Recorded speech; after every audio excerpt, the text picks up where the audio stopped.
दोस्तों क्या आप लोग को मालूम है कि जो सोनी कंपनी है वो मोबाइल फोन के बिजनेस से इंडिया में 2019 में गायब हो गई थी। बिल्कुल 2019 के बाद से उन्होंने इंडिया में अपने फोन यहाँ लॉन्च नहीं करे, लेकिन अंदर की बात यह कि बाहर उनके फोन यहाँ पे कंटिन्यूसली लॉन्च हो रहे हैं और बाहर के देशों में काफी अच्छा परफॉर्म कर रहे हैं। लेकिन इंडिया में लगता नहीं कि सोनी बहुत ही जल्दी एंट्री देने वाली है, क्योंकि इंडियन मार्केट को बुरी तरीके से हार रहे थे और अभी कुछ अलग ही तरीके से वो लोग कम बैक कर रहे हैं। लेकिन बाहर के देशों में इंडिया की कहानी कंप्लीटली अलग है। सब कुछ इस वीडियो के अंदर बात करते हैं, लेकिन पसंद आ रहा है, वीडियो इंटरेस्टिंग लग रहा है, लाइक कर सकते हो, चैनल को सब्सक्राइब कर सकते हो। इन्फॉर्मेटिव वीडियोस यहाँ बहुत ज्यादा आने वाले हैं।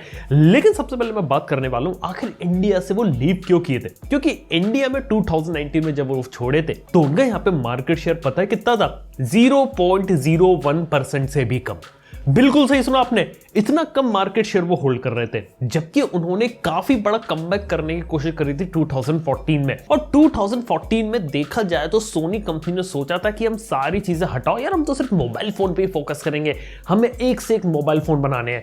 और उन्हें पता था कि अगर वो अच्छा मोबाइल फोन बनाएंगे तो बिकेगा। क्योंकि बात की जाए तो सोनी के मोबाइल्स की पता खास बात क्या रहती थी? एक तो पहली बात बहुत ही ज्यादा प्रीमियम होते थे, इन हैंड फील काफी अच्छा होता था, डिस्प्ले तो यार कुछ फोन में 4K आता था। यस, यहां तक की बात करें उनका यूआई भी अच्छा था। स्टॉक एंड्रॉइड के ऊपर ही कुछ चीजें चेंज करते थे, लेकिन फ्लूइड यूआई, फ्लूइड एनिमेशंस देखने को मिलते थे। इवन देखा जाए तो ओवरऑल आपको काफी अच्छा पैकेज यहां पे देखने को मिलता था। अगर किसी को सोनी का फोन खरीदना है तो वो भी माना जाता था, उसे मतलब एप्पल का जो दर्जा होता है ना, जैसे किसी ने एप्पल लिया ऐसा सोनी के ऊपर भी रखा जाता था। लेकिन बात यहां पर यह कि 2014 में जब सोनी यहां पे कोशिश कर रही थी ये सब करने का, उस समय इंडियन मार्केट पूरी तरीके से बदल रहा था। यहां पे सबसे पहले तो चाइनीज कंपनीज अपनी जगह बना रही थी, ओप्पो, वीवो, शाओमी। ये तीनों कंपनीज 2014 में आके मार्केट को हिलाने वाली थी। इसी के साथ ही बात की तो लोगों की मेंटेलिटी भी बदलने वाली थी। लोगों का सीन ये होने वाला था, अब लोग है ना ज्यादा पैसा देने को तैयार नहीं किसी भी प्रीमियम कंपनी के लिए। वो चाहते कि कम से कम रेट में उन्हें सबसे अच्छी चीजें देखने को मिले। और इसी के बाद से यहाँ पे जो फ्लैगशिप किलर का कॉन्सेप्ट है वो आने लगा, यानी कि कंपनी अपना एक फोन बनाएगी जिसमें फ्लैगशिप स्पेसिफिकेशन होगी, लेकिन उससे आधी कीमत में मिलेगा। लोगों को ये चीज पसंद आ रही थी और काफी जनता स्पेसिफिकेशन प्राइसिंग के पीछे भाग रही थी, जबकि सोनी वाले उल्टा टारगेट कर रहे थे। सोनी ने हमेशा से डिसाइड किया था कि हमेशा वो प्रीमियम फोन बनाएंगे, महंगे फोन्स को बेचेंगे, प्रीमियम फीचर्स डालेंगे, इसलिए कभी भी सस्ते अफोर्डेबल रेट पे फोकस नहीं किया। और यही देखते देखते इंडिया का जो मार्केट है, जहां पहले एंड्रॉइड फोन्स काफी महंगे होते थे, मतलब आपको 20,000 के ऊपर ही खर्च करना पड़ा था एंड्रॉइड में, वो वाली चीज 5-6 हजार तक खिसकती हुई आ गई। और पहले जो चीज लग्जरी हुआ करती थी वो आगे चल के एक नेसेसिटी के रूप में आ गया कि हर किसी को हर एक रेंज के अंदर एक एंड्रॉइड फोन मिलना चाहिए। और एक तरह से मोबाइल फोन का जो रिवोल्यूशन है वो यहां शुरू हो गया था। और ये चीज सोनी को थोड़ा लेट समझ में आई और सैमसंग वालों ने चीज समझ ली थी, क्योंकि सैमसंग को पता था अगर वो बेकार फोन निकालते रहेंगे चलेंगे नहीं। इसलिए 2019 में जो सैमसंग है वो अपनी एम सीरीज को ले आया, ए सीरीज को रिवाइव कर दिया और आगे चल के तो ये अपनी एफ सीरीज भी लेके आ गया। और देखा तो अभी सैमसंग यही कोशिश करता है कि हर एक सेगमेंट में उसके फोन्स यहां पे आपको देखने को मिले।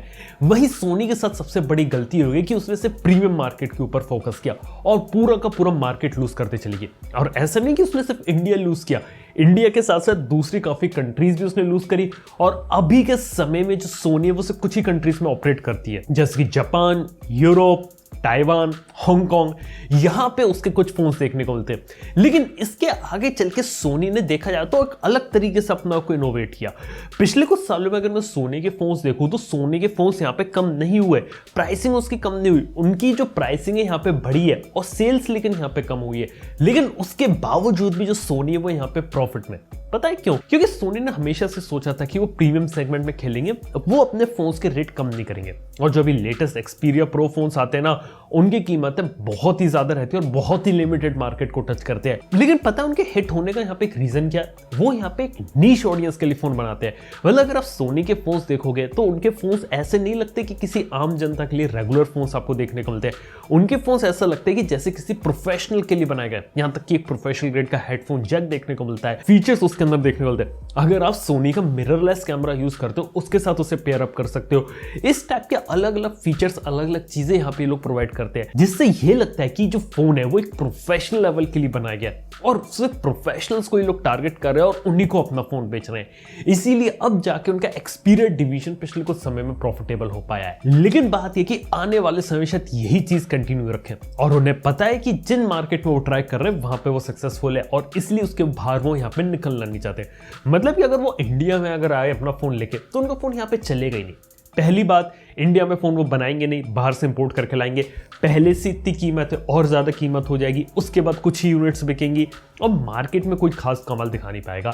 जबकि बात यहां पर यह कि एग्जैक्टली जिस प्राइस पॉइंट पर अगर वो अपना फोन लाएंगे उससे कम प्राइस पॉइंट पर आपको एप्पल का आईफोन मिल जाएगा। क्योंकि इंडिया में बात की जाए तो यहाँ पे लोग जब ज्यादा पैसा पे करना चाहते हैं ना, वहां पे उनके लिए ऑलरेडी एप्पल अवेलेबल है, वो एप्पल के पीछे जाना पसंद करते हैं, ना कि किसी और ब्रांड के पीछे। एप्पल एक प्राइमरी चॉइस होती है, एंड्रॉइड है तो सैमसंग पे जाएंगे।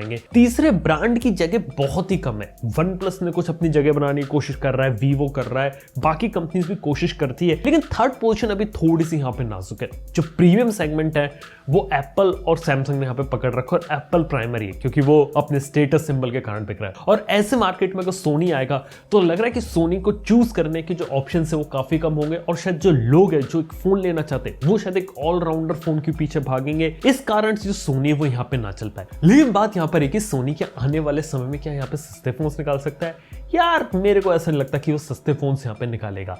देखो बात की जाए तो सोनी का मार्केट यहाँ पे क्या था, सोनी ने यहाँ पे हमेशा कोशिश करी थी एक महंगे को टारगेट करने के लिए, कभी वो सस्ते के अंदर आए नहीं। अगर उन्हें सस्ते फोन्स को बेचना होता तो शुरुआत से ही यहाँ पे फोकस करते। क्योंकि बात बताऊं क्या है सोनी के साथ, सोनी ने जिस दिन सस्ते प्रोडक्ट बना दिए ना उस दिन सोनी अपनी ब्रांड वैल्यू लूज कर देगा। ये वही बात है कि जिस दिन एप्पल ने 10,000 रुपए में एक मोबाइल निकाल दिया, 20,000 रुपए में अपने आईफोन को निकाल दिया, उस दिन एप्पल की जो एप्पलनेस है ना वो खत्म हो जाएगी। ऐसी सोनी के साथ भी सेम सीन है। सोनी ने जिस दिन सस्ता फोन निकाल दिया सोनी खत्म हो जाएगा। और यही एक रीजन है कि इंडियन मार्केट के हिसाब से उसके पास प्रोडक्ट नहीं है और वो इंडिया में अभी प्रोडक्ट नहीं ला रहे। लेकिन ऐसा नहीं कि फ्यूचर में ला सकते, हो सकता है अभी सिर्फ नीश ऑडियंस के साथ ट्राई करें जैसे कि प्रोफेशनल्स के साथ। लेकिन यही चीज हल्की सी प्रोफेशनल से उठ के अगर मेन स्ट्रीम ऑडियंस के लिए भी फोन बनाने लगे तो भी काफी इंटरेस्टिंग चीज रहेगी और उसके बाद हम कुछ उम्मीद कर सकते हैं वो इंडिया में। हालांकि सोनी के साथ यही कहानी चलती है। हालांकि मैं पर्सनली मेरा ओपिनियन बताऊं, मैं सोनी के फोन्स को इंडिया में देखना चाहूंगा। मैं यूज करना चाहूंगा कि एग्जैक्टली सोनी क्या कर रही है। एक जमाने में अच्छे फोन्स बनाते थे, वो 4K डिस्प्ले रहता था। हालांकि इंटरनल जो स्पेसिफिकेशन होती थी वो जेनरिक होती थी, जैसे क्वालकॉम का प्रोसेसर वगैरह ये सब, लेकिन कुछ चीजें उसके अंदर अच्छी देखने को मिलती थी। अगर वो कुछ यूनिक चीज करे, कुछ अच्छी चीज करे तो डेफिनेटली उस चीज को यहाँ पे लोग पसंद करेंगे। और यही एक रीजन है कि अभी तो इंडिया में नहीं है, लेकिन क्या पता सोनी कुछ नया करके इंडिया में अपने प्रोडक्ट्स को ले आए। लेकिन एक बात बताता हूं, सोनी जब भी इंडिया में आएगी ना वो कहीं सस्ते होकर नहीं आने वाली, वो आपको महंगी ही देखने को मिलेगी यहाँ पे। बिल्कुल। तो दोस्तों यही कहानी होती है कि सोनी के फोन अभी इंडिया में नहीं मिलते, लेकिन इसका मतलब ये नहीं कि आने वाले से मिलेंगे। आने वाला जमाना कुछ भी हो सकता है, लेकिन फिलहाल के तौर पे ये कहानी होती है सोनी के एक्सपीरिया की। बाय द वे आप लोगों ने अपना कोई एक्सपीरिया फोन यहाँ पे यूज किया, आप लोगों का एक्सपीरियंस कैसा था ये बात नीचे कमेंट बताना मत भूलना। वीडियो पसंद आए लाइक कर देना, चैनल को सब्सक्राइब कर देना। थैंक यू वीडियो देखने के लिए। मैं आपसे नेक्स्ट वन के अंदर। Good bye.